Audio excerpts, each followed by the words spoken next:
The first mistake that married women make is thinking that we are the project, thinking that you are the project. That's the very first mistake. And I can't really blame you, to be honest. Some of these things, even if I speak in the third person, realize that I'm also talking about myself. I can't really blame you. Some of these things are mistakes I also made. So I understand what it's like to get married and think that, you know, everything is going to be about you, because I mean from the beginning, the man chased you, you felt like a princess, he did everything, you know, you made it difficult sometimes. He'll call you, won't pick your call, you know, you're doing shakara, you know, you're literally just posing for him, and he's doing all the chasing, he's taking you out to dinner, he's sending you love notes, he's doing everything he can to get you.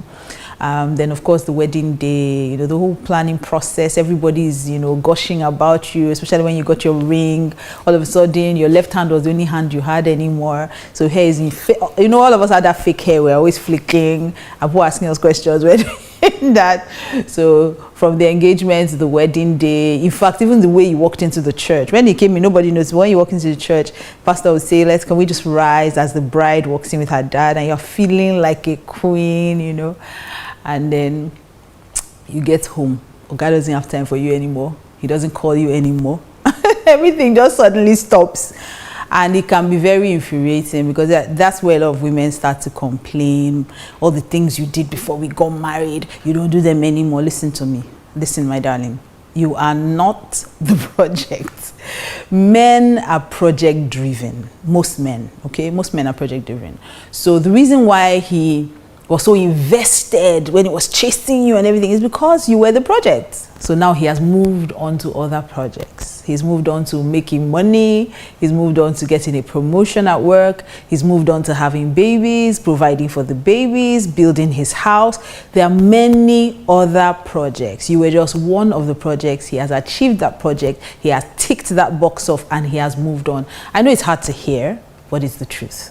Now, there's a solution. There's something you can do to make sure that you still have a happy marriage. And that is, you need to quit nagging about, you don't call me anymore, you don't check up on me anymore, you don't tell me I'm beautiful, and join him in achieving his other projects. If you want to stay relevant in a man's life, you have to be in his face. Okay? So if you know that he has other projects, things he's dreaming about, he wants to build his house, you need to help. Okay, that's what you're here for. Bible says that Adam had work, then God sent the woman to be a helpmeet. He needed a helper that was suitable for him and adaptable to him, a helper that was comparable to him. So if you want to stop that, or rather solve that problem of feeling like, oh, my husband doesn't pay attention to me anymore, then get interested in the things he's interested in. Join him in achieving the next project, okay? So the first mistake we make is thinking we're the project, that the world revolves around us, that marriage is going to be about us. Listen, marriage is never about what you can get. It's always about what you can give. So when God made woman, he never said, I'm making the woman so she can go and enjoy. That's a byproduct. Of course, you're expected to enjoy your marriage. Of course, your husband is supposed to be a blessing to you. Of course, your husband is supposed to spoil you when he has a chance to.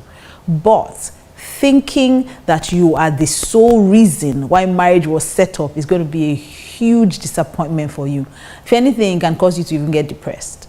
So you are not the project. Deal with it. Stop acting like you are. Okay, and help him achieve his other projects. So that's the first mistake married women make, thinking that they're the project, that the world revolves around them, that everything should be about them.